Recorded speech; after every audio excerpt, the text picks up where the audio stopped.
Olá pessoal, tudo bem?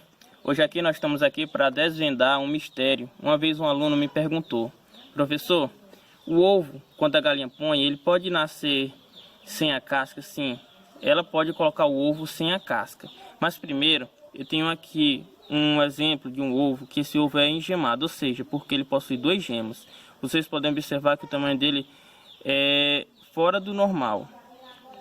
Ele é bastante grande. Se você for quebrar ele, você vai encontrar 2 gemos dentro dele.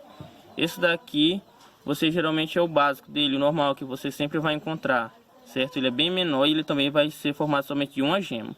Só que esse outro aqui é formado de 2. E esse outro vídeo aqui, para nós desvendar esse mistério, saber se geralmente ou realmente a galinha pode colocar um ovo sem a casca, vamos lá saber se é mito ou verdade.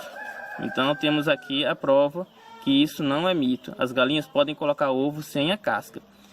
Vocês podem observar que esse ovo aqui, ele é bem flácido, ele é bem mole, olha. Ela não teve a formação adequada para ter a casca. Então vou deixar uma dica aqui para algumas pessoas que mexem com avicultura, ou seja, a avicultura é aquela parte destinada a pessoas que trabalham com aves. Então vamos lá, o que aconteceu para esse ovo ele não ter formado uma casca ao redor dele, uma proteção?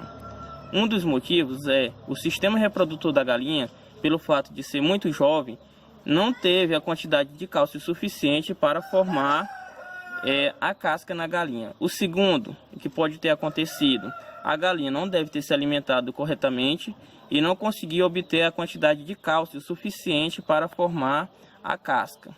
Geralmente algumas galinhas elas ingerem ou comem os próprios ovos para se alimentar das próprias proteínas que existem dentro dele e também por causa do cálcio, do calcário que existe nele, para se alimentar e formar a casca do ovo. Esses são alguns motivos que elas ingerem o próprio ovo, por causa do cálcio que existe na casca do ovo.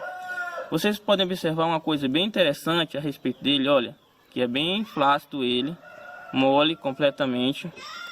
Vocês podem observar algo bem interessante, que se nós colocarmos contra a luz aqui esses ovos, não vai ser possível observar a gema dele, certo? Alguns vai ser possível, outros não, por causa da espessura da casca deles. Mas já o ovo, que ele nasceu mole aqui, sem a casca, a proteção dele, vocês podem observar, olha aqui, certo? Bastante visível, essa parte aqui no meio é a gema dele. E essa parte ao redor que está preenchendo, segurando a gema, é chamada de clara, também chamada de abúmen. Ela preenche toda a parte aqui do ovo. E eu vou deixar aqui um desafio para vocês. Se esse vídeo conseguir obter a quantidade de 100 likes, 100 curtidas, nós vamos cozinhar esse ovo e observar o que vai acontecer com ele. Se ele vai estourar durante a fervura ou se ele vai se formar normal igual aos outros ovos. Ficamos aí. Qualquer dúvida, comentem aí mais embaixo.